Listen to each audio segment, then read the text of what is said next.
వంక 14 ఏళ్ళు ముఖ్యమంత్రి అంటాడు చంద్రబాబు, 3 సార్లు ముఖ్యమంత్రిగా చేశానంటాడు చంద్రబాబు. నేను అడుగుతా ఉన్నాను మీ అందరినీ, ఇన్ని వేల మంది ఇక్కడ ఉన్నారు, మీ అందరి సమక్షంలో నేను అడుగుతా ఉన్నాను. 14 ఏళ్ళు ముఖ్యమంత్రిగా చేశానంటాడు, 3 సార్లు సీఎం అంటాడు.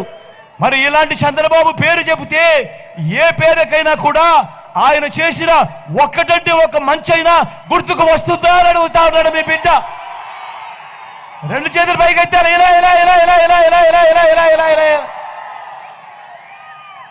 14 ఏళ్ళు ముఖ్యమంత్రి అంటాడు, 3 సార్లు ముఖ్యమంత్రిగా చేశానంటాడు. మరి ఈ పెద్ద మనిషి చంద్రబాబు పేరు చెప్తే ఏ పేదకైనా కానీ గుర్తుకొస్తుందా? ఆయన హయాంలో ఆయన చేసిన ఒక్కటంటే ఒక్క స్కీమ్ అయినా పేదవాడి కోసం చేసింది గుర్తుకొస్తుందా అని అడుగుతా ఉన్నాడు మీ బిడ్డ.